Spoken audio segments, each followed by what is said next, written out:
I first began taking a close look at what was happening in China while I was working on a book project that traced the history of Chinese gastronomy.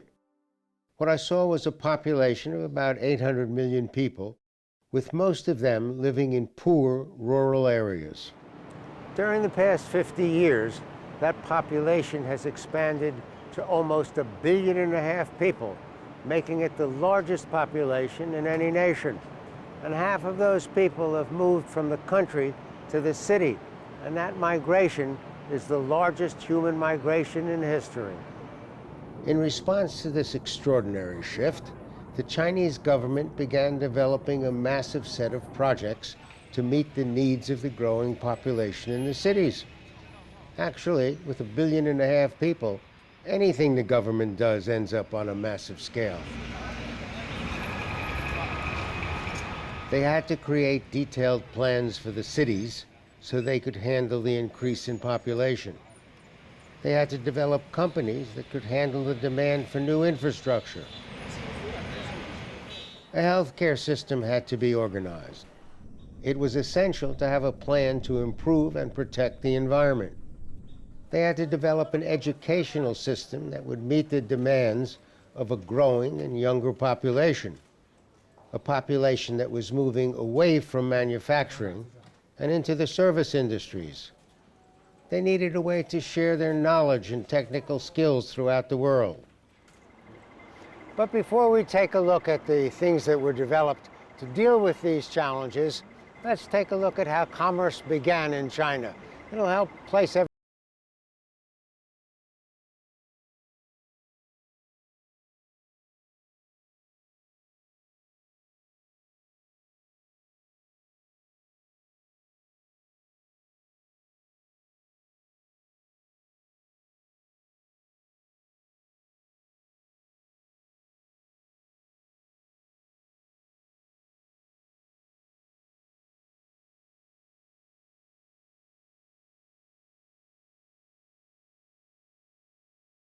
Who shared his feelings. He sent his emissary, Sun Chen, to negotiate a mutual defense pact with his Western neighbors. During his expedition, Chen came in contact with various cultures that were virtually unknown to the Han. One was the Great Ionians, who were the descendants of the army of Alexander the Great. When Al decided to go home, some of his army stayed behind and intermarried with the locals. Chen was introduced to the extraordinary horses that were being bred by the Great Ionians and quickly realized that these horses could play a key role in defending the raiders. Wu imported the horses and destroyed his enemies. Emperor Wu began to wonder what else was out there that he could import, and what did he have that he could sell to his new friends. And so he opened up a trade route which eventually became known as the Silk Road. But it was not just one road, it was a series of roads that ran from one city to another. No one actually traveled the entire route. Traders would take their goods from one city to the next and sell them to another trader, who would move them along to the next part of the route and then sell them to somebody else, who would mark up the price and move them along again. It was not only a series of land routes, there were equally important sea lanes. The road started in China and went through India, Asia Minor, Mesopotamia, Egypt, Africa, Greece, and Rome, and ended in England. Herodotus was an ancient Greek author, and he thought that no human being moved faster than the people on this road. In fact, he wrote, "Neither rain nor sleet nor snow, nor dead of night will stay these couriers from their appointed rounds." Eventually, these words became the motto of the United States Postal Service, and they are inscribed on the main post office in New York City. To a surprising extent, they are still accurate, but only for priority mail signature required. Among the things the West sent to the East were horses, glassware, gold, silver, weapons, and much later, Big Macs. Some of the things the East sent to the West were silk, tea, precious stones, porcelain, spices, paper, gunpowder, and much later, hot and sour soup. To gain an insight to what is really going on in China these days, I teamed up with Jonathan Crane. Years ago, Jonathan put together a media company that brought the Rolling Stones and Beyoncé to China. I know when you were little girls, you dreamt of being in the world. Then he went on to build Crane Shares, a company that specializes in investing in Chinese companies. There's a whole upward mobility happening here in China. And China's opening up. There's a lot of opportunity for foreign companies to come in here and get involved in specific industries. There's a lot of growth. I think China represents really the major growth area for the world.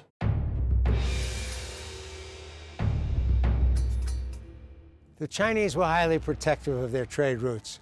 And in fact, part of the Great Wall was built to protect one of those routes. The wall is actually a series of walls built along an east-to-west line across the historical northern borders of China. Several sections of the wall were built as early as the 7th century before the birth of Christ. This is one of my most favorite parts of the Great Wall. It's very peaceful here, lots of room to explore, and this is also one of the major tourist attractions in China. I mean, it really symbolizes one of the greatest engineering feats that happened here 2,000 years ago. You really feel like you're part of nature up here. Most of the wall that we see today was built by the Ming Dynasty between the 14th and 17th centuries. The wall is studded with watchtowers, troop barracks, and garrisons. It also has a series of stations designed to send signals. They used smoke and fire. It was a defensive wall, but it was also used to control trade and immigration and collect duties. The Ming rulers added about 25,000 watchtowers. The strongest section was near the Ming capital, which is now Beijing. The Great Wall was a major engineering accomplishment for China. It really symbolized the great engineering that they had thousands of years ago. And today it actually ties well into what's happened in China over the last 20 years in terms of engineering with modern infrastructure. And that's with some of the best bridges, roads, ports, tunnels, and high-speed rail that's been built out across China over the last 20 years. They've become really the leader at transportation infrastructure in the world. The road was not just a road for goods. Some of the most important things to move up and back on the Silk Road were ideas, art, technology, and science. The ancient Silk Road was open for business for over 1,000 years. But in 1453, the Ottoman Empire decided that trade with the West was not a good thing. So they closed the road. That left the West in a difficult spot. It still wanted all the stuff that it was getting from the East. So they began to look for a new route. Enter the Age of Discovery. The Portuguese started sailing down the west coast of Africa and discovered a sea route to India. In 1492, Columbus sailed to the Americas. The first circumnavigation of the entire globe took place in 1519. But it was the Silk Road that got things started. It was an extraordinary example of political and cultural cooperation. It went from country to country around the world and demonstrated the importance of trade beyond just stuff. Wow, what a great wall. Xi Jinping, the president of China, announced a plan to develop a new Silk Road. The objective was to create a commercial trade corridor that would reopen channels between China, Central Asia, the Middle East, and Europe. The original Silk Road was not just about commerce and trade. It was actually new cultures were being exchanged and art and ideas. That Silk Road symbolized how different countries and economies supported each other and traded with each other for many years. Now being here in China today, they're embarking on modernization of that Silk Road. And that's going to be leading with infrastructure and for roads and high-speed rail and ports, but also the digitization of the Silk Road with information flowing between countries. The idea is to have the Chinese government invest in the project and take an active part. The belt is the land part. The road refers to the sea routes. The objective is to set up a cultural exchange between the nations and develop better understanding. Emperor Wu could not have written a better description. In fact, Emperor Wu could not have written a description at all. It's quite unlikely that he knew how to write. Most writing in those days was done by scribes. But Wu was a brilliant thinker. And if the present project, in order to understand China's ability and willingness to build a new Silk Road, you need to take a look at what has been happening in China during the past 50 years. Along with my film crew and John, we traveled through China looking at how business in China actually works and what it might mean for people and governments throughout the world. There's a lot of innovation happening here. There's a lot of development of industry, a lot of upgrading of industries happening. Urbanization is really playing out where millions of people have been moving to cities, and the infrastructure around these cities has improved dramatically. People getting a lot of jobs. A lot of the Chinese people are getting access to more education and coming out into service areas of employment. The plan was to visit a number of Chinese cities, learn about their history, check out the major companies in each city, and of course, eat and drink the local foods. The eating and drinking part reflects my deep-seated belief that all work and no play is a really bad idea and can lead to all sorts of issues. We started by dividing the development of modern China into a few key areas. The first was the infrastructure, with a high-speed train between Beijing and Shanghai as an example. Next was telecommunications. And the third was environment.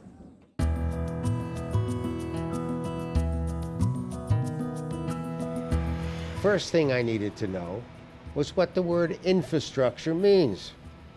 Here's what I found out.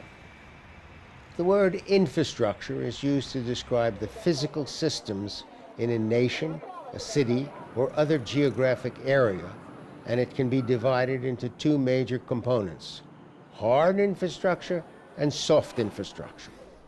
Hard infrastructure refers to the physical networks that are essential for the functioning of a modern society. Roads, bridges, tunnels, railways, airlines, and bus systems. Almost everything that has to do with transportation is part of the hard infrastructure.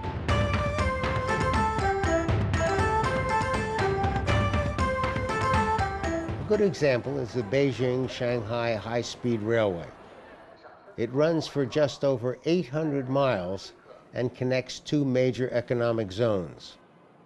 Construction started in April of 2008. In June of 2011, just 3 years later, it opened to the public. It's the world's longest high-speed line to be constructed in a single phase, and it's the fastest, averaging about 180 miles an hour. The train had a great instruction manual, told everyone how to behave properly. But there was a small problem with one or two of the words in translation.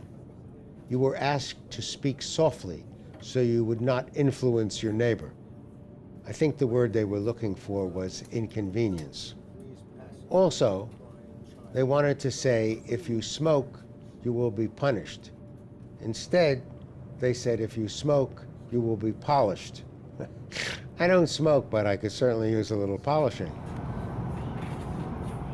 There are 224 bridges along the line, including one of the longest bridges in the world.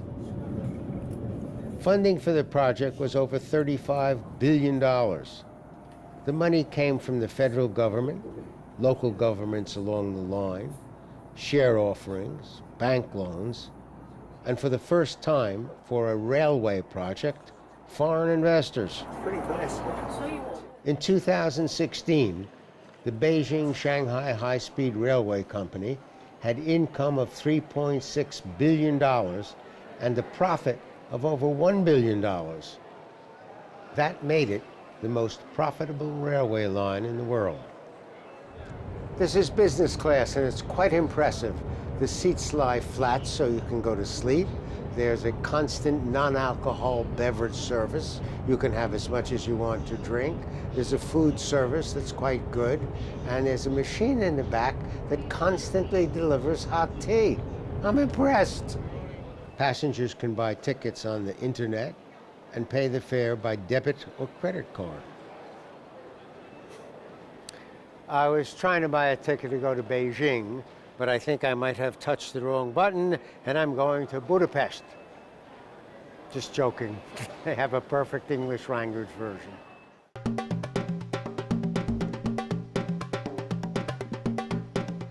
Another essential example of hard infrastructure is the nation's telecommunication system, like the internet. I walk around the streets, I see everybody has a cell phone. The technology is all around. How did that happen?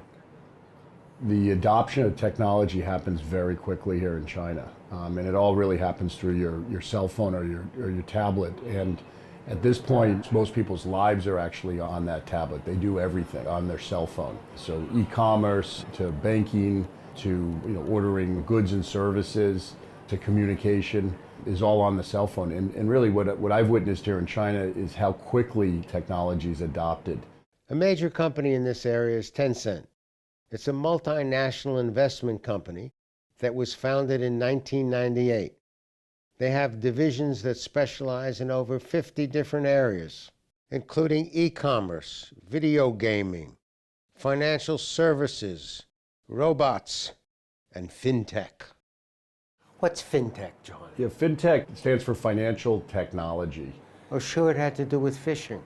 No? Okay, so how does it work? Yeah, it's technology that helps automate the financial industry.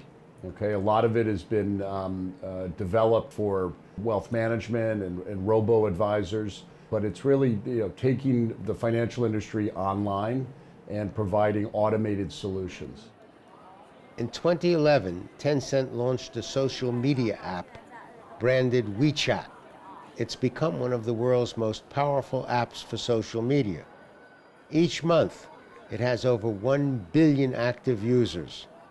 They're considered to be one of the world's most innovative technology companies, and it's presently one of the world's most valuable brands.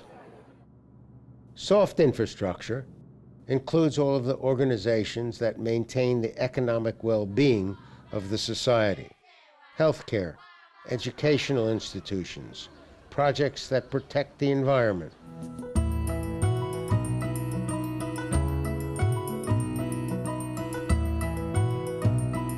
The population of China is just under 1.5 billion, almost 5 times the number of people who live in the United States.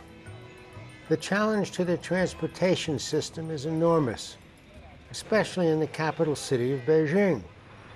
It's clear that private automobiles driving around urban areas have a significant negative impact on the environment. Catch a smog day in Los Angeles or Beijing, and you'll see exactly what I mean. And the traffic congestion they cause is a constant source of aggravation. The Chinese government is well aware of the problem, and there are a number of companies working on solutions. More and more of the vehicles on the road are electric: taxis, buses, cars. I was also impressed with their monorail system. These rail systems are smaller and easier to build than traditional roads, and because they're elevated, they don't cross road traffic. As a result, there are no collisions with cars, trucks, or people. The net result is that more and more people have stopped using their cars in the city. That's reducing congestion and pollution, but they still have a long way to go. One of the more bizarre aspects of my life is my unusual relationship with train tracks. From the time I was born until I was 23 years old, every home I lived in was next to a train track. Even now, in beautiful Switzerland, My home is only 200 yards away from a train track. The sound of a train zipping by has been the background music of my life. Makes me feel at home. I was also impressed with the SkyRail system, which is an improved, state-of-the-art monorail and one of the world's most advanced solutions to modern transportation. These trains operate on a much quieter level, zero emissions, and a high-energy, very efficient power distribution system. And they don't have the bells and whistles that are part of the light rail system. Nice. Infrastructure tends to be a rather expensive investment, but it's absolutely essential for the development, operation, and prosperity of a nation. The money may come from a government, from a private company, or a partnership between a company and the government. At this point, China may be on its way to having the best infrastructure in the world. Well, that's a look at the old Silk Road that got started about 200 years before the birth of Christ. We visited the Great Wall, and we took a look at Chinese infrastructure, both hard and soft. In our next program, titled Mapping Business in China, we'll take a look at the work of a famous Harvard economist who believed that all commercial progress was the result of creative individuals wanting to get rich, and that the government was no help at all. Well, I'm not sure that was ever the case, but it certainly isn't the case here in China today. We'll continue traveling with John Crane to see more of what's happening in the world's second largest economy. In the interest of full disclosure, I should point out that my family name in Chinese is Wu, just like the emperor who originally started the Silk Road. And I have high hopes that somewhere there is an anthropologist in possession of some of General Wu's DNA, and in cooperation with a geneticist, will be able to prove my direct descendancy and therefore explain my lifelong love of hot and sour soup. For Travels and Traditions, I'm Burt Wolfe.